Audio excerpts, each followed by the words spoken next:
اگر ہندوستان کی تاریخ پہ بات کریں اور کوئی بات کہیں تو بہت طویل بحث ہو جاتی ہے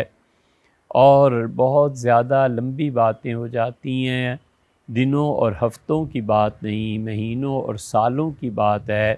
کہ ہندوستان میں جو بھی اقوام آباد ہیں ان کی تاریخ بیان کی جائے اور ان کے کارنامے دنیا کے سامنے رکھے جائیں تاکہ انہیں پتہ چلے کہ بھارت اپنی تمام تر عظمتوں سمیت دنیا میں مانا گیا،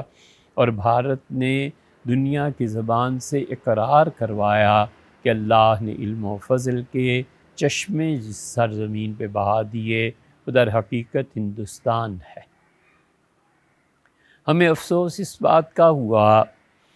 کہ جب بھی ہندوستان جانا ہوا اور جو افراد ملے اور جن جن سے ملاقات ہوئی، ان میں سوائے ان اکابر اور بزرگوں کے جن سے سوال کرنا بھی ہم جیسے نالائقوں کے لیے گویا ایک طرح کی بے ادبی تھی، باقی کوئی شخص ایسا نہیں ملا جو اپنی ان عظمتوں سے، اپنی قوم کی عظمتوں سے اور تیسرے نمبر پر اپنی زمین کی عظمتوں سے واقف ہو. کیا کہنے اس دھرتی کے جس دھرتی میں تاج بنا، اور تاج محل اصل میں ممتاز محل ان کی بیگم کا نام تھا، ان کی اہلیہ محترمہ کا. شاہ جہان بادشاہ کا ہم آگرہ دیکھنے گئے اور آگرہ سارا گھوم پھر کے دیکھا اور یاد کرتے رہے ان وقتوں کو اور ان نسلوں کو جو اصلاً لاہور سے تھیں اور انہوں نے آگرہ کو جا کے بسایا، اور اتنی شاندار تعمیرات وجود پذیر ہوئیں. لیکن کوئی واقف نہیں تھا کہ وہ کہاں کھڑا ہے، کس چیز کو دیکھ رہا. اس سرزمین نے ممتاز محل کا مقبرہ، یہ ممتاز پھر ممتاز ہوا اور ممتاز سے پھر یہ تاج محل کی صورت میں تبدیل ہوا. ہندوستانی قوم کا کیا بلکہ پوری دنیا کے مسلمانوں اور ان کے ساتھ جو اقوام ہندوستان میں بستی ہیں، وہ چاہے مذہبی طور پہ کتنے بھی علیحدہ ہوں، ان کے لیے مایا ناز چیز ہے کہ وہ دنیا میں 7 اقلیم میں جو معجزات برپا ہوئے، اتنی بڑی چیزیں تھیں، وہ سب کی سب جو لوگوں کو عظمت عطا کرتی ہیں ان میں سے تاج محل تھا، جو کہ وہاں پر ہے. اسلامی کلچر کے سب سے بہترین آثار پوری دنیا میں صرف ہندوستان میں پائے جاتے ہیں. ہم پھر دہراتے ہیں کہ اسلامی تہذیب اور تمدن اگر دیکھنا ہو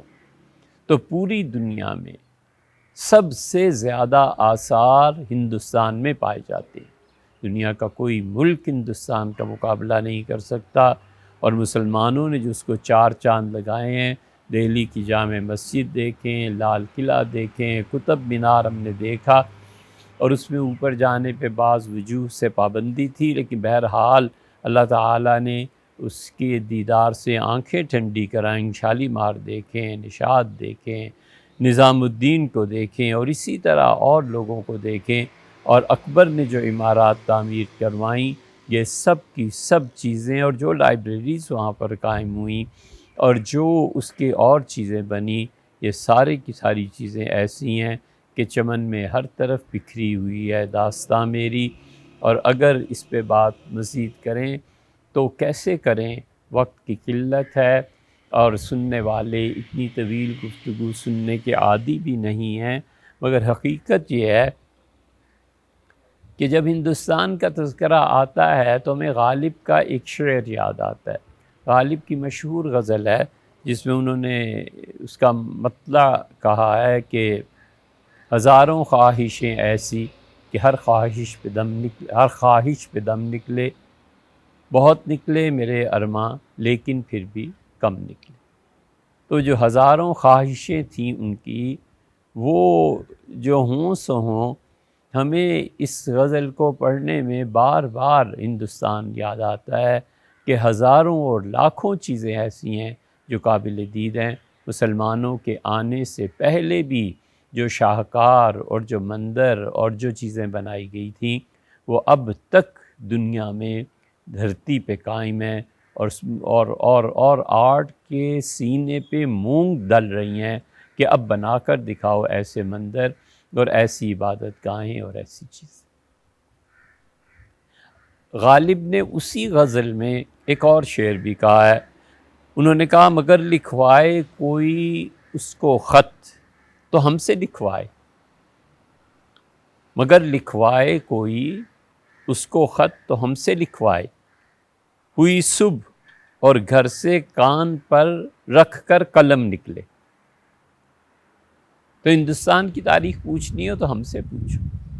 ہم کس کس کی تاریخ بیان کریں، دہلی کی، بھوپال کی، کلکتہ کی، رائے پور کی، آگرہ کی،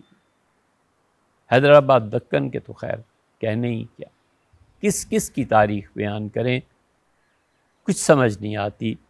کہ اللہ تعالیٰ نے ہم مسلمانوں کی عظمت